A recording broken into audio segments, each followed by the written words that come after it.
सर्वप्रथम आज के इस 99 न्यूज के इनक्लेव में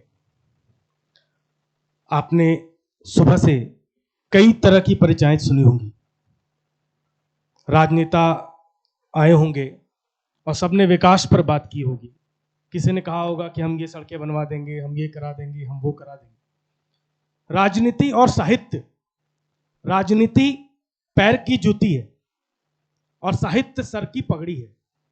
तो अब आप पगड़ी बांधे हुए हैं और इसी क्रम में आज के इस कॉन्क्लेव की विधिवत कवि सम्मेलन की शुरुआत करते हैं। आइए मरुभूमि में उद्यान की चर्चा करें। आइए मरुभूमि में उद्यान की चर्चा करें। ध्वंस के संदर्भ में निर्माण की चर्चा करें। ध्वंस के संदर्भ में निर्माण की चर्चा करें। दैव्य दैत्यों की कथाएं तो पुरानी पड़ गई, रंग जैसे आधुनिक इंसान की चर्चा करें। आज सचमुच बलवीर सिंह रंग साहब की यह पंक्तियां बिल्कुल सार्थक दिखाई पड़ती है। आप देख रहे होंगे बीते एक दशकों में हिंदी ने जो लोकप्रियता का आयाम हासिल किया है, ये मैं नहीं कर रहा हूं, गूगल के आंकड़े बता रहे हैं कि देश में सर्वाधिक जितने भी सोशल मीडिया पर ऐप चलते हैं उनमें सबसे ज्यादा सर्वाधिक इस्तेमाल हिंदी भाषा का होता है। अपने शहर से लेकर के देश के उन तमाम शहरों में कवि सम्मेलन की लोकप्रियता ही हिंदी की लोकप्रियता का अंदाजा लगा सकती है। और भ्रष्टाचार आप हर दिन देख रहे होंगे और भ्रष्टाचार को हम केवल अपने शब्दों के माध्यम से आप तक पहुंचाते हैं और हमें कोशिश करनी होगी कि हम उस भ्रष्टाचार का हिस्सा न बने। हमें खुद प्रण लेना होगा कि हम रिश्वतखोरी नहीं देंगे, कोई भी सरकारी काम हम अपने सिस्टम के हिसाब से करेंगे। और अब मैं सबसे पहले परिचय के रूप में हमारी बाईं ओर, जो दिखने में बिल्कुल पौवे की तरह है लेकिन पूरी बोतल का मजा देता है, और मंच का सबसे कुंवारा कवि, इकलौता मंच का कुंवारा कवि मेरी बाईं ओर बैठा है, जिनका नाम श्री बसंत जोशी है। एक बार जोरदार तालियों से आप बसंत जोशी जी का अभिनंदन करें। मेरी ठीक दाईं ओर हिंदी साहित्य विकास परिषद की सांस्कृतिक प्रतिनिधि श्रीमती शिल्पा अग्रवाल, और ठीक उनके बाईं ओर हिंदी साहित्य विकास परिषद के ही श्री जयप्रकाश अग्रवाल जी हैं।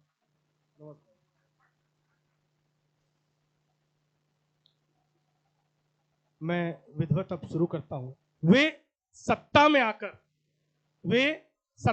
आकर तरह तरह के सरकारी खर्चों को दुरुपयोग करते हैं और हम और आप न्यूज चैनलों पे, अखबारों पे भ्रष्टाचार पर परिचर्चा करते हैं।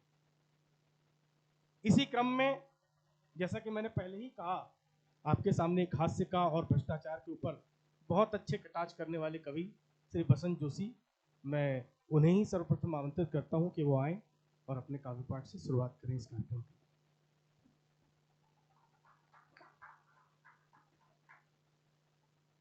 नहीं है, यहाँ से बात शुरू करता हूँ। बहुत से नेतागण का यहाँ आप लोगों ने वक्तव्य सुना,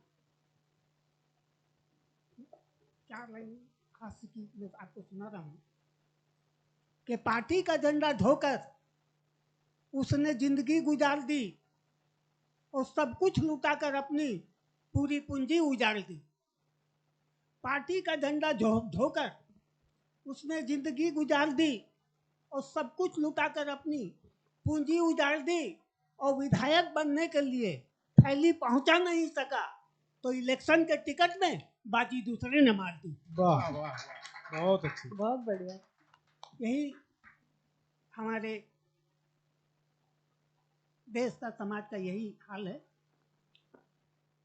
मैं हास्य का कवि हूँ और ये भ्रष्टाचार की बात हुई, आरक्षण की बात हुई तो मुझे मेरी 4 पंक्तियां याद आ गई कि आएगी मुसीबत वक्त पर बड़ी और राजनीति की परछाई कुदरत पर जो पड़ी।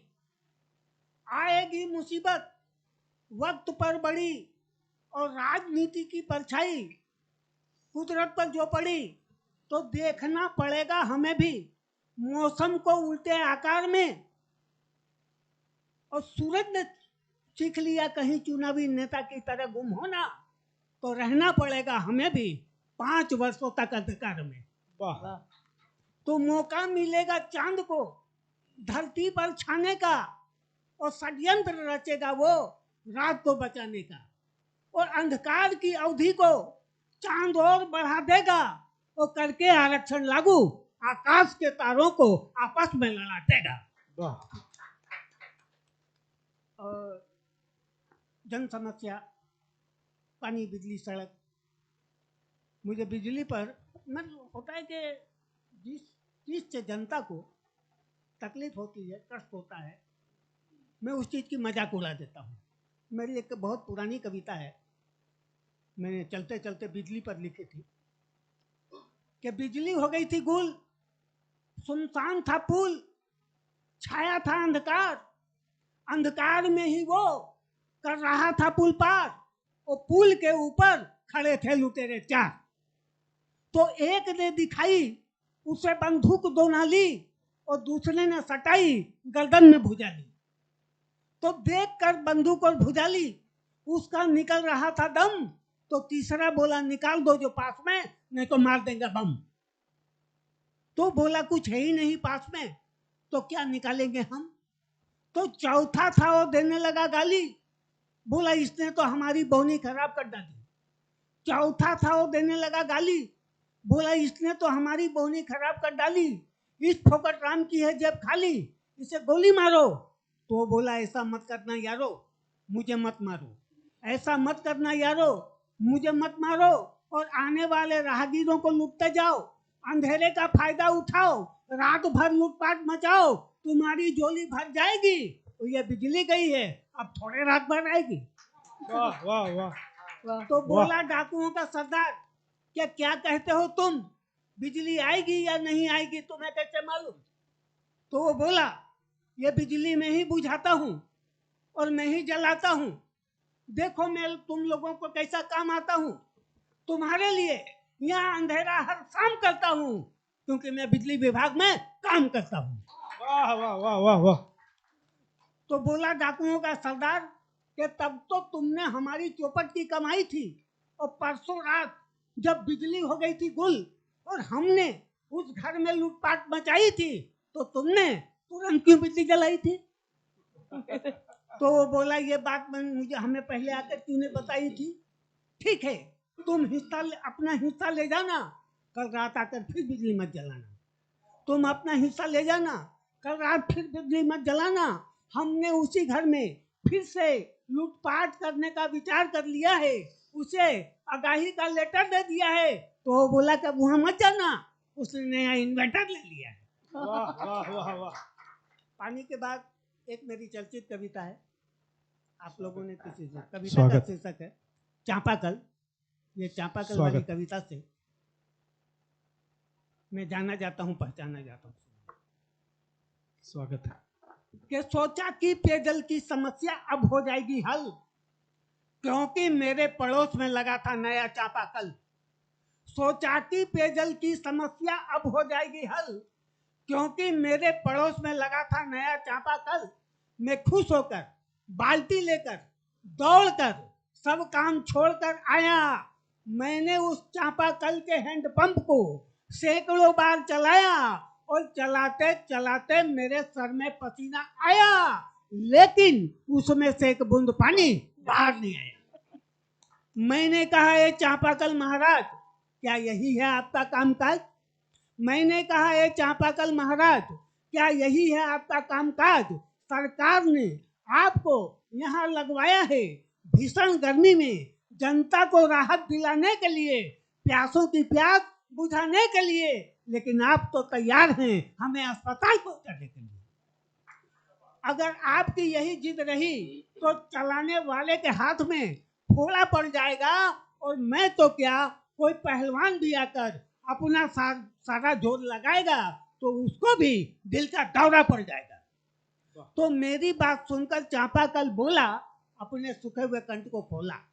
मेरी बात सुनकर चापाकल बोला, अपने सूखे हुए कंठ को खोला कि क्यों गुस्सा होते हो यार, शहर में जितने चापाकल देख रहे हो, हम सब एक ही परिवार, लेकिन किसी का भी स्वास्थ्य अच्छा नहीं, सब है बीमार। तो सरकारी कामकाज की यही है रूपरेखा, और तुमने अभी हमारे अंदर घुसकर कहाँ देखा? जहां न पहुंचे कभी वहां, जहां न पहुंचे कभी वहां पहुंचे कभी। अगर आपको लगे कि मैंने जमीन के नीचे छिपे हुए झूठ को आपके सामने उजागर कर दिया है, तो जोरदार तालियों से आप मुझे विदाई दीजिए। कविता की अंतिम पंक्ति है कि सरकारी कामकाज की यही है रूपरेखा, और तुमने अभी हमारे अंदर घुसकर कहां देखा कि सरकार ने 200 फीट गहरे गड्ढे पर तो मुझे गड़वाया है, लेकिन मेरे अंदर में कर्मचारियों ने 1 फीट भी पाइप नहीं लगाया है। वाह वाह, क्या बात, बहुत बढ़िया। सरकार ने 200 फीट गहरे गड्ढे पर तो मुझे गड़वाया है, लेकिन मेरे अंदर में कर्मचारियों ने 1 फीट भी पाइप नहीं लगाया है। अब तो तू मुझे चलाते चलाते मर जाएगा, अब तो तू मुझे चलाते चलाते मर जाएगा। अब तुम ही बताओ, पाइप नहीं है तो पानी कैसे ऊपर आएगा, पानी कैसे ऊपर आएगा, पानी कैसे ऊपर आएगा। धन्यवाद। बहुत बढ़िया। बहुत बढ़िया। श्री बसंत जोशी जी द्वारा अच्छा काव्य पाठ किया गया। ये बता रहे थे अभी, अचानक से मुझे एक वाक्य याद आया। सरकारी संपत्ति के बारे में बात हो रही थी। एक मास्टर जी ने छात्र से पूछा कि सरकारी संपत्ति किसे कहते हैं।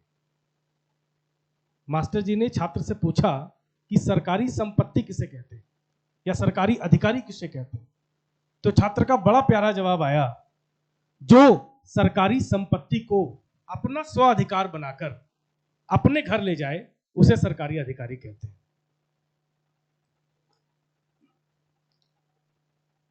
अभी बीते दिनों मैं किसी राज्य में गया हुआ था, तो मैंने देखा कि एक सिपाही जी और एक दरोगा बाबू की बातचीत हो रही थी। दरोगा ने अपने सिपाही से कहा कि हुजूर, भ्रष्टाचार बहुत बढ़ गया है। एक दरोगा ने अपने सिपाही से कहा कि भ्रष्टाचार बहुत बढ़ गया है। बोले आश्चर्यचकित होकर पूछे कि बताओ कैसे। बोले पोपटलाल ने 2000 रुपए देने का वादा किया था, अभी 200 रुपए दे रहा है। तो ये भ्रष्टाचार की जड़ें हैं। भीख मांगते हुए भिखारी ने वोट मांगते हुए नेताजी से पूछा कि हुजूर, गरीबी कब तक दूर करेंगे आप? आप हमेशा वोट मांगने आते हैं और हमें आश्वासित करते हैं कि इस बार तुम मुझे वोट दोगे तो मैं गरीबी दूर कर दूंगा। तो भिखारी का बड़ा अच्छा प्रश्न था, हम अमीर बनने की आस में हैं हुजूर, हमें बताइए कि गरीबी कब तक दूर करेंगे। नेताजी ने बड़े हकलाते हुए सर में कहा कि आप गरीबी की बात कर रहे हैं, हम तो गरीबों को ऊपर भेजने के प्रयास में हैं। वाह वाह। जोशी जी ने भ्रष्टाचार के मुद्दे को अपने काव्य पाठ के द्वारा इतना बढ़िया दिया है कि लोग सुन के मंत्रमुग्ध हो गए। इसीलिए उनको इस पाठ को आगे बढ़ाते हुए एक आध कविता मिलनी चाहिए सर।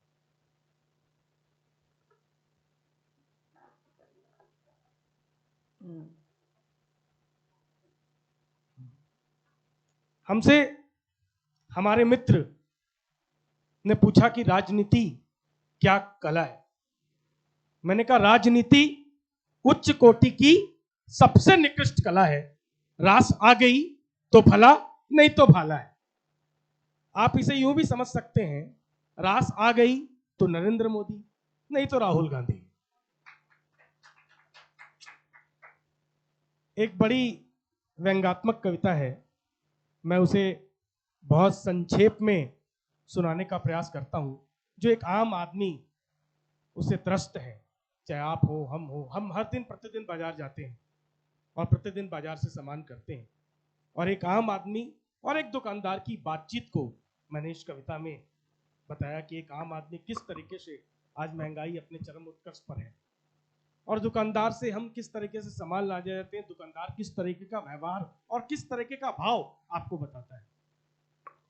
मैंने दुकानदार से पूछा कि भैया चावल का क्या भाव है। मैंने दुकानदार से पूछा कि भैया चावल का क्या भाव है। वह बोला न पूछो तो अच्छा है। वह बोला न पूछो तो अच्छा है। अरे मैं भाव बता रहा हूं तो आंखें दिखा रहा है। अरे मैं भाव बता रहा हूं तो आंखें दिखा रहा है। अबे क्या कच्चा ही चबा जाएगा? ये चावल है चावल, किसी विधायक या सांसद का चरित्र नहीं जो किसी भी भाव में बिक जाएगा। ये चावल है चावल, किसी विधायक या सांसद का चरित्र नहीं जो किसी भी भाव में बिक जाएगा। और प्यारे, हार्ट फेल हुआ तो अपनी गारंटी नहीं। तू कहे तो मूंग मसूर चना और अरहर के भाव बताऊं। देख, अपन ने पहले ही रबड़ के पहने हैं। अगर दौरा सचमुच आ गया तो तुझे इस महंगाई में चमड़े का कौन सुंघाएगा। देख, खाने पीने की हजार चीजें हैं, खाने पीने की हजार चीजें हैं और पहनने की सैकड़ों। तो किस किस के भाव पूछेगा?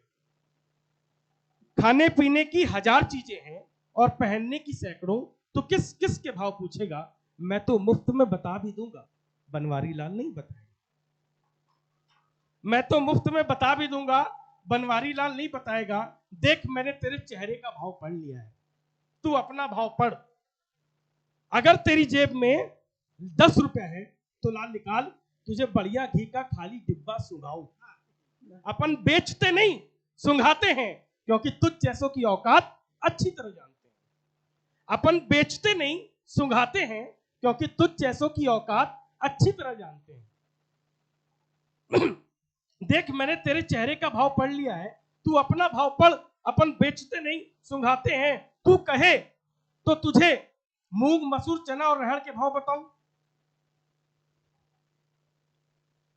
वनस्पति के तू भाव सुन नहीं सकता, तुझे देश में है अगर ला खाली डिब्बे के 10 रुपए के डिब्बे, तुझे खाली बढ़िया घी का डिब्बा सुनाऊं। देख, मंत्रियों के तू सर धुल नहीं सकता, तू अपना सर ही धुल ले। मंत्रियों के तू सर धुल नहीं सकता, अपना सर ही धुल ले। चीनी चांदी हो गई है, चीनी चांदी हो गई है। अफसर नेताओं की बांदी हो गई है। जीवन आटा दाल हो गया है। महंगाई नर कंकाल हो गया है। देशभक्ति का अर्जुन गिर गया है गद्दारों में। देशभक्ति का अर्जुन गिर गया है गद्दारों में। ले जा, मौत बहुत सस्ती है बाजारों में, मौत बहुत सस्ती है बाजारों में। ये निश्चित तौर पर हमें आम जनजीवन में देखना पड़ता है। जो महंगाई चरम उत्कर्ष पर है और उसे हम निश्चित तौर पर प्रतिदिन रोजमर्रा दिनचर्या पे झेल रहे हैं। और कविता ही एक ऐसा माध्यम है जिसे आप अपनी बात जनमानस तक पहुंचा सकते हैं। एक छोटा सा अंतरा, उसके बाद मैं अपने सहपाठी गणों को देता हूं। अभी नेताजी और भ्रष्टाचार की बातें हुई। आप हर दिन भ्रष्टाचार और नेताजी की बातें सुनते रहते हैं। राजनीतिक पार्टियां हैं, हर दिन नेताजी पार्टियां बदलते रहते हैं और हम कहते हैं कि हमारा देश महान है। यह केवल नारों में अच्छा लगता है। मैं बहुत संक्षेप में आपको बताता हूं कि नारा सुनने में अच्छा लगता है मेरा भारत महान, नारा सुनने में अच्छा लगता है मेरा भारत महान, पर यह है गंभीर बीमारियों से परेशान, पर यह है गंभीर बीमारियों से परेशान। इसे भूखमरी का चर्म रोग, इसे भूखमरी का चर्म रोग, हत्या आगजनी गुंडागर्दी का बुखार, हत्या आगजनी और गुंडागर्दी का बुखार, मजहब धर्म भाषा के अलगाववाद की काली खांसी, बेकारी का ब्लड प्रेशर, दहेज का पागलपन, अन्याय का लकवा, शोषण का टीवी, जातिवाद का एड्स, बेरोजगारी का अस्थमा, महंगाई घपले घोटाले का भगंदर और भ्रष्टाचार के कैंसर से देश का अंग अंग करा रहा है। और देश का अफसर मंत्री नेता 5 सितारा होटलों में अपने जुगाड़ की बिरयानी पका रहा है। देश का अफसर मंत्री नेता 5 सितारा होटलों में अपने जुगाड़ की बिरयानी पका रहा है। इसलिए इस बीमार देश को बचाने के लिए आप जब तक सत्य का चूर्ण और चरित्र का च्यवनप्राश नहीं खाएंगे, आप लाख इलाज कर लें, इस बीमार देश को गिद्धबाज और भेड़ियों से नहीं बचा पाएंगे, गिद्धबाज और भेड़ियों से नहीं बचा पाएंगे। वाह भाई राकेश, वाह। जैसा कि मैंने पहले ही परिचय दिया था आपको, एक एनजीओ भी चला रही हैं श्रीमती शिल्पा अग्रवाल, और हिंदी के लिए एक जन यात्रा का काम कर रही हैं। इन्होंने गांव में एक स्कूल गोद ली है और उन स्कूलों में जो वैसे निरक्षर बच्चे हैं उनको साक्षरता का काम इन्होंने शुरू किया है और हिंदी साहित्य विकास परिषद में बहुत ही अग्रणी है। हम चाहते हैं कि हम इनको थोड़ा सुने, समय की अपनी महत्ता भी है, तो मैं श्रीमती शिल्पा अग्रवाल से आग्रह करता हूँ कि वो बताएं। नमस्कार, मैं साहित्य प्रशांत जी, राकेश जी सबकी बातें सुनकर आज कुछ यहाँ पे कुछ नेतागण भी आकर ने बोला, आज मुझे लगता है कि साहित्य और मतलब शिक्षा का बहुत ही झारखंड बिहार में शिक्षा का मैं बहुत गाँव में जाती हूँ जहाँ शिक्षा की बहुत कमी है। मैं मीडिया से और भी एनजीओ से गुजारिश करती हूँ शिक्षा और संस्कार को बहुत बढ़ावा दें। सब लोग एक साथ मिल करके हम लोग अगर काम करते हैं तो शायद हम गरीब बच्चों को, मैंने आज नेता लोग को भी सुना तो मुझे लगता है कि जो धनबाद में हमको प्रोग्रेस मिलनी चाहिए, जो स्कूल कॉलेजेस में होने चाहिए, वो आज हमारे धनबाद में नहीं है। मुझे इस बात की बहुत मतलब मैं भी इतने साल से यहाँ पर हूँ, बहुत ही मतलब हम लोग की शिक्षा की बहुत कमी है। चाहे आप किसी स्कूल में चले जाइए, मैं एक गुजराती स्कूल में पहले मैं जाती थी, वहाँ पहले 200 बच्चे थे, आज वहाँ 20 स्टूडेंट्स। क्यों, ये किस कारण से? तो वही मैंने राकेश जी को बोला कि हम लोग साहित्य और साक्षरता पे हम लोग इसमें काम करते हैं, इसको स्कूल स्कूल जन जन तक पहुँचाते हैं। कुछ गाँव में जा कर के मैंने बच्चों को भी एक गाँव पूरा अडॉप्ट किया हुआ है और मैं वहाँ चाहती हूँ कि उन्हीं बच्चों को, मतलब गरीबी तो बहुत ही है, ड्रेस नहीं है, स्कूल में टीचर्स नहीं है, तो वो सब किसकी जिम्मेदारी बनती है? सरकार क्या है, उनको पर बोला, इनको बोला, किसको हम लोग मान्य करें कि नहीं भाई आप सही हैं, आप गलत है? मैं किसी को नहीं बोल सकती। ये हमारा ही काम है कि बच्चों को, जो भी बच्चे आत्मनिर्भर बनाए। आज हम चाहते हैं बच्चों को 100 रुपये दिया या कंबल दिया या कुछ कुछ हमने उनको दे दिया, लेकिन वो नहीं चाहिए। हमको लगता है कि बच्चों को आत्मनिर्भर बनाओ, कुछ बच्चों को मोटिवेट करके कुछ बच्चों को सिखाए। तो वही साहित्य और संस्कार तो आजकल बहुत ज़रूरी बच्चों को, जो कोई बच्चों के एक दूसरे के बड़ों की बात नहीं मानना। आज हमारे कल्चर में पूजा का है, हर चीज़ धर्म का, सब चीज़ का निरादर हो रहा है।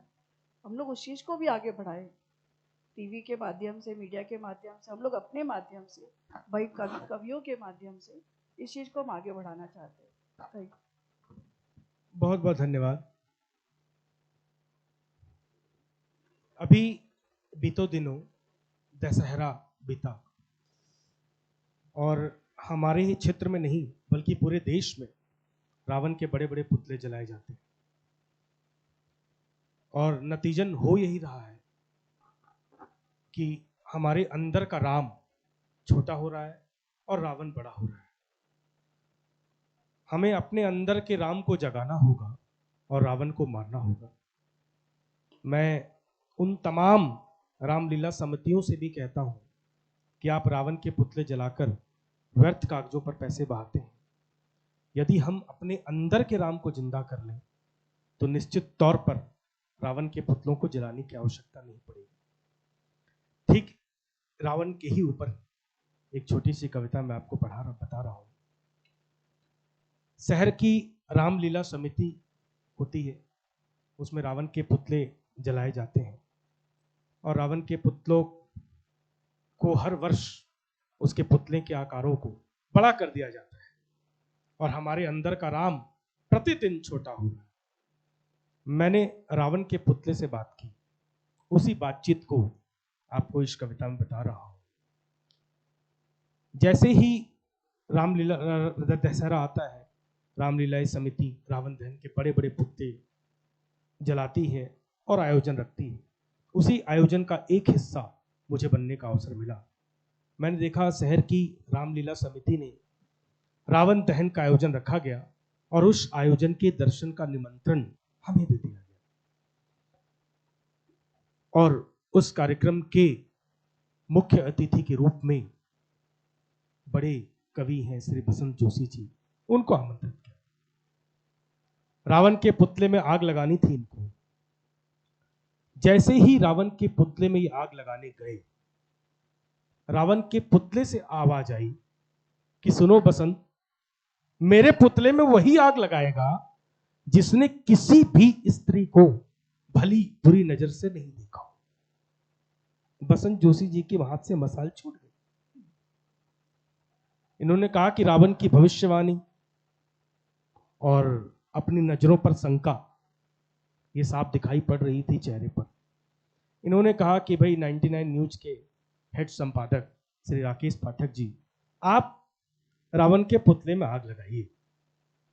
अब पाठक जी ने कहा कि भाई बसंत जोशी बड़ा कवि, वो पीछे हट गया और रावण की भविष्यवाणी त्रेता युग के जो राम से लड़ सकता है उसकी भविष्यवाणी निश्चित तौर पर सच हो सकती है। तो हर व्यक्ति को डर लगा, पर एक न्यूज चैनल का एडिटर अपने आप में एक महारथी होता है, तो उन्होंने एक कला दिखाई। वो भीड़ से गए, पीछे में से एक युवक को लेकर आए और रावण से कहा, सुनो रावण, यही तुम्हारे पुतले में आग लगाएगा। इसने किसी भी स्त्री को बुरी नजर, क्या किसी भी नजर से नहीं देखा, क्योंकि ये जन्म से अंधा है।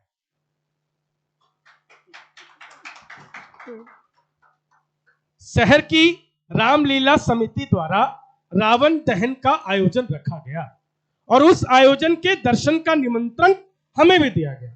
मैंने देखा बीच मैदान में खड़ा रावण का पुतला, बीच मैदान में खड़ा रावण का पुतला सामने बैठी जनता से कहे कहे लगा रहा था।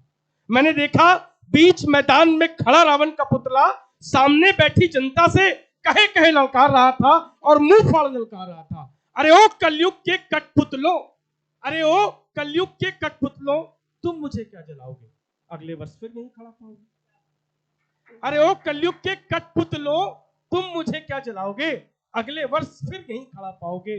व्यर्थ कागजों पर पैसा बहाकर मुझ कागजी रावणों पर कब तक दुश्मनी निभाओगे। रावण की बात में बहुत सच्चाई।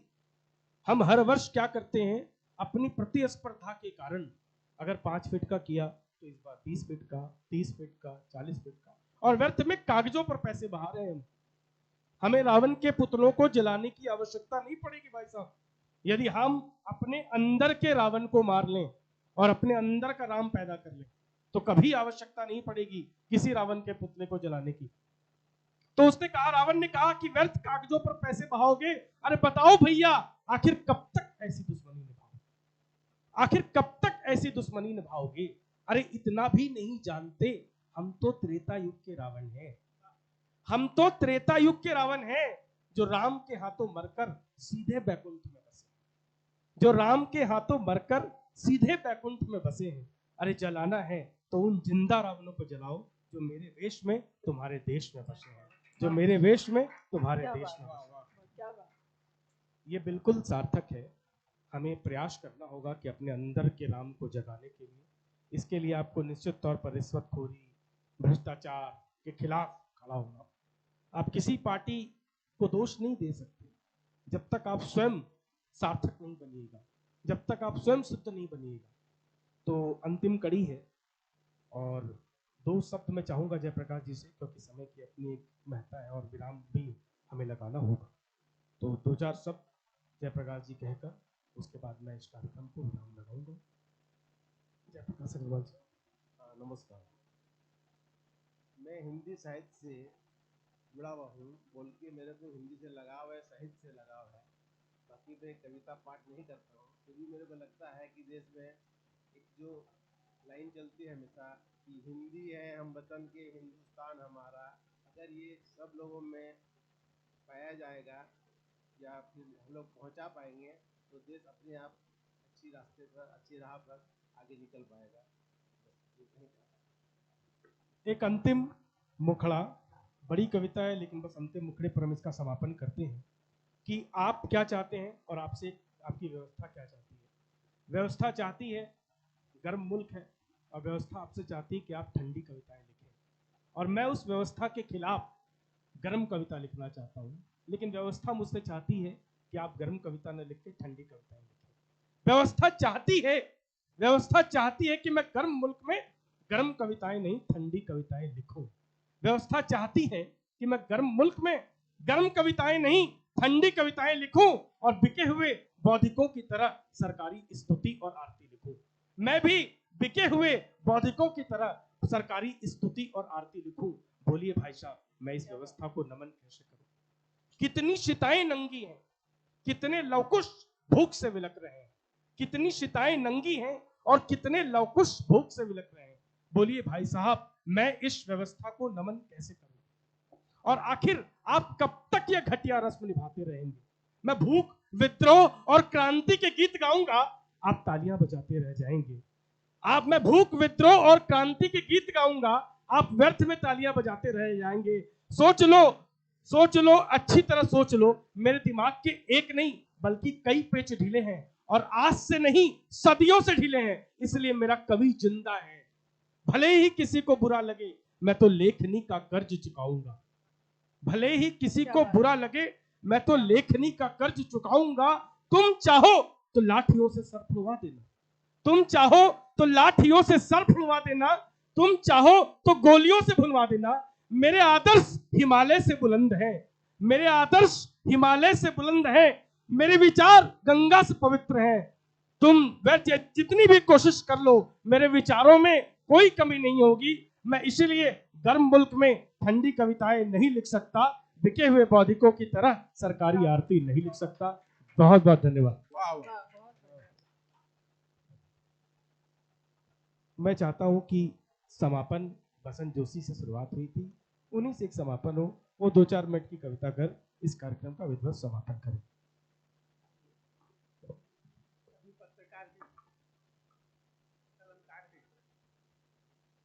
आप सबके तरफ से एक कविता कि हम किसी भी तरफ और किसी भी मोड़ पर समझौता नहीं कर सकते, कि किसी की खुशामद की आस हम पूरी नहीं करते, और हैं कलम के सिपाही, किसी की हम जी हुजूरी नहीं करते। वाह, बहुत बढ़िया। और किसी को मनाने के लिए चापलूसी का खेल हम बेढंगा समझते हैं, और किसी के सिर पे लगाने के लिए थोड़ा रेपसीड का तेल भी हम महंगा समझते हैं। और नहीं रखते अमीर बनने की चाह, भूखे पेट के लिए फक्त एक रोटी का सवाल रखते हैं। और गरज की गली से गुजरे मिलावट के बादशाह, हम तो अपने पास असली माल रखते हैं। वाह वाह वाह वाह। अगर मक्खन बाजी की कला में हम सिद्ध हो जाते, तो ये शहर क्या चीज, हम तो पूरे देश में प्रसिद्ध हो जाते। वाह, धन्यवाद। बहुत बहुत धन्यवाद।